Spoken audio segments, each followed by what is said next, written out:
2017 Victory Octane Unveiling. Muscle bikes are as American as, well, the V-twin engine. Both are elemental designs stripped down to their bare essentials.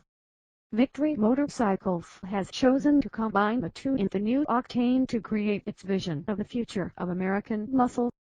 Going against the image that muscle bikes need to have huge engines, the Octane steps onto the scene with a mere 1,179 cc displacement. MO has been covering the development of the Octane with much interest since the first sightings of the Victory updated Indian Scout engine in a Project 156 Pikes Peak International Hill Climb Racer. In fact, from our first ride of the Scout we hoped the Victory and Indian's parent company Polaris would uncork the potential hidden within the power plant. From the claimed performance numbers Victory has released about the Octane, we think it may have gone a long way towards delivering on our desires. How does a claimed 104 HP and 76 pounds-feet from 1,179 cc strike you?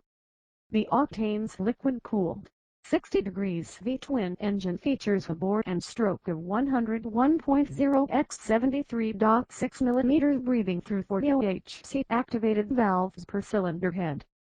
Fuel metering is handled by a single 60 mm throttle body and electronic fuel injection. Exhaust duties are performed by matched volume dual/cut mufflers which are finished in an aggressive semi-matte black. The wet, multi-plate clutch delivers the power to the rear wheel via a 6-speed transmission and a belt final drive. Victory says the Octane is geared for quick acceleration, making it run from 0 to 60 mph in 3.6 seconds. The same press materials note the Octane can run a 12-second quarter-mile. Given the lineage of the engine, we expect it to make good power in the bottom end and mid-range, but to access the real power, revving the mill out to high RPM, sport bike style, will be required.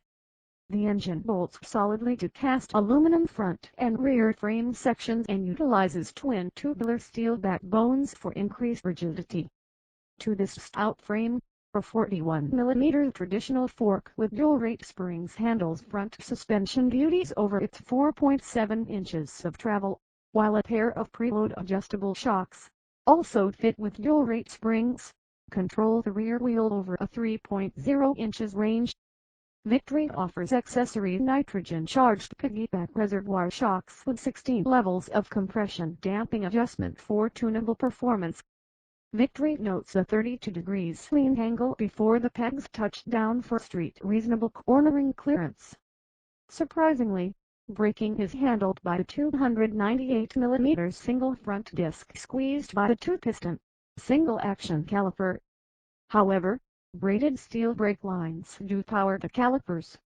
The rear disc is also a 298 mm unit and is mated to a single piston caliper.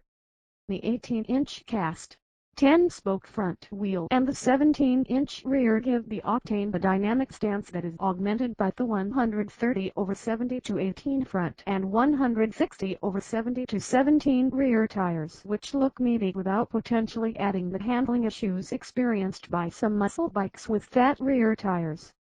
The Octane's styling could best be described as minimalist aggressive. The front fender wraps closely around the tire while the rear fender ends just below the left tail light.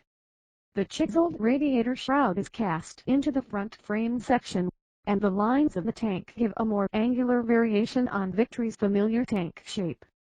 The solo saddle curves up to meet the rear fender and gives the rider some rear support from accelerative forces. A slightly pulled back bar is tucked behind a bullet cowl. Naturally, the drag bar is a factory option. The instrumentation features a circular speedometer with a built-in LCD display. An analog tachometer, so often omitted from cruisers, nestles next to the speedo. For the full racer effect, riders can pop for the accessory tachometer with an integral shift light. The release of the Octane strengthens Victory's push to be seen as Polaris' performance motorcycle brand. We wanted to bring the American motorcycle into the 21st century, said Mike Song, Victory senior industrial designer. Victory doesn't have any long history or legacy. We are a new brand and we can go wherever we want to go.